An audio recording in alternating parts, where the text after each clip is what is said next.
يريد الله بكم اليسر ولا يريد بكم العسر۔ السلام علیکم ورحمۃ اللہ وبرکاتہ۔ محترم و محتشم ناظرین و سامعین، ہمارے آسان دین چینل کی پلے لسٹ کا ایک سلسلہ طب نبوی صلی اللہ علیہ وسلم ہے۔ آج اس کے تعلق سے اثمد سرما، یہ آپ صلی اللہ علیہ وسلم کے معمول شریف میں تھا۔ اس سرمے کے حدیث شریف میں فضائل بھی موجود ہے، تو آج کی اس مجلس میں ہم اثمد سرمے پر احادیث مبارکہ کی روشنی میں درس سنیں گے اور سمجھیں گے۔ سرما لگانا نبی کریم صلی اللہ علیہ وسلم سے ثابت ہے، اور آپ صلی اللہ علیہ وسلم سے اس کی ترغیب احادیث مبارکہ میں مروی اور منقول ہے، اور آپ صلی اللہ علیہ وسلم کا عمل رات کو سونے سے پہلے سرما لگانے کا بطور خاص رہا ہے۔ اس لیے رات کو سونے سے پہلے سرما لگانا فقہا نے اس کو سنت قرار دیا ہے۔ لیکن ان سرموں میں اہمیت جس سرمے کی ہے، اس سرمے کا نام اثمد ہے۔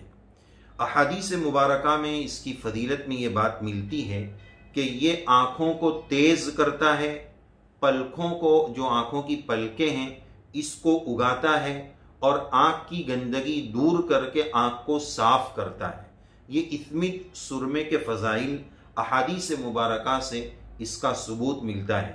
چنانچہ پہلی روایت ابو داؤد شریف میں ہے، نبی کریم صلی اللہ علیہ وسلم کے ارشاد عالی کا خلاصہ یہ ہے کہ تمہارے تمام سرموں میں بہترین سرما اثمد ہے، اور اس کی فضیلت میں سرکار نے یہ بات بتائی کہ یہ بصارت یعنی دیکھنے کی شکتی کو بڑھاتا ہے اور پلکوں کے بال کو اگاتا ہے۔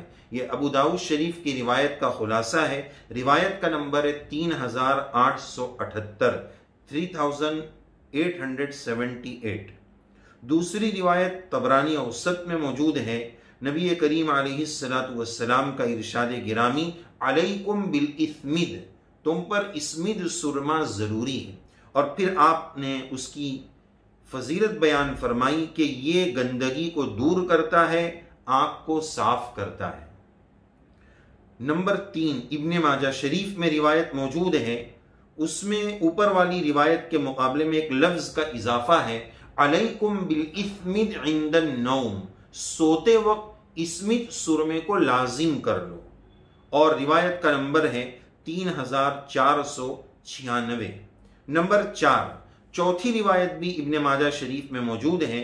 ابن عباس رضی اللہ عنہما سے روایت ثابت ہے کہ نبی کریم صلی اللہ علیہ وسلم کے پاس سرما دانی تھی، یعنی اس سے سرمے کی اہمیت کا اندازہ ہوتا ہے کہ آپ نے اس عمل کے لیے سرما دانی رکھنے کا مستقل اہتمام فرمایا، اور آپ صلی اللہ علیہ وسلم اس سرما دانی میں سے سرما لگانے کا اہتمام فرماتے، اور ہر آنکھ میں 3 سلائی سرما لگانے کا اہتمام فرماتے۔ 3 سلائی سرما لگانے کا نبی کریم صلی اللہ علیہ وسلم اہتمام فرماتے۔ تو بہرحال سرما لگانا یہ مستقل ایک سنت ہے، لیکن فضیلت جس سرمے کی ہے، اہمیت جس سرمے کی حدیث مبارکہ احادیث مبارکہ سے ثابت ہے، وہ اثمد سرما ہے۔ تو یہ اثمد سرما مختلف پتھروں سے بنتا ہے، بلکہ تمام ہی سرمے مختلف پتھروں سے بنتے ہیں۔ سرما لگانے سے ایک فائدہ تو یہ ہوتا ہے کہ آنکھ خوبصورت لگتی ہے، یہ زیب و زینت کے لیے لگایا جاتا ہے۔ دوسری بات، آنکھوں کی بیماری سے سرما لگانے سے شفا ملتی ہے، اسباب کے درجے میں یہ شفا کا ذریعہ ہے۔ تو نمبر 1 زینت، نمبر 2 ذریعہ شفا، اور سب سے بڑھ کر اس کا فائدہ کہ سنت کا اتباع، رسول اللہ صلی اللہ علیہ وسلم کے طریقے کا اتباع، سنت کا اتباع، یہ اس کا سب سے بڑا فائدہ ہے۔ تو سرما لگانے کے یہ 3 اہم فائدے ہیں۔ تا عدد 3 مرتبہ دونوں آنکھوں میں لگایا جائے۔ عام سرما، نارمل سرما، بہت سارے سرمے ملتے ہیں، کھوجاتی سرما ہے، اصلی سرما، مختلف ناموں سے ملتے ہیں، تو سنت تو اس سے بھی ادا ہو جائے گی، لیکن فضیلت جو ثابت ہے وہ اثمد سرمے کی ثابت ہے۔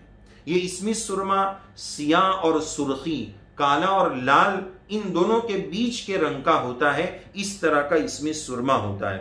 اور لکھنے والوں نے لکھا ہے کہ اصفہان کا اسمی سرما یہ سب سے اچھا ہوتا ہے اور اس کے ٹکڑوں میں چمک ہوتی ہے، اس کو کوٹ کر اور پیس کر بنایا جاتا ہے۔ اس سرمے کا جو مزاج ہے وہ سرد اور خشک ہے۔ تو بہرحال اسمی سرمے کی فضیلت حدیث پاک سے ثابت ہے۔ ہمیں چاہیے کہ ہم سنتوں کا اہتمام کریں، سنت میں سنت کی ادائیگی کا ثواب بھی ہے اور ہمارے دنیا کے بہت سارے فائدے بھی ہیں۔ آنکھ خوبصورت بھی لگے گی اور اس کے ساتھ ساتھ شفا کا ذریعہ بھی ہے۔ لہذا سرمے کی سنت اور بطور خاص اسمی سرمے کا ہم اہتمام کریں۔ اللہ عز و جل ہم سب کو اتباع سنت کی توفیق عنایت فرمائے، سنتوں کا اہتمام نصیب فرمائے، آمین یا رب العالمین۔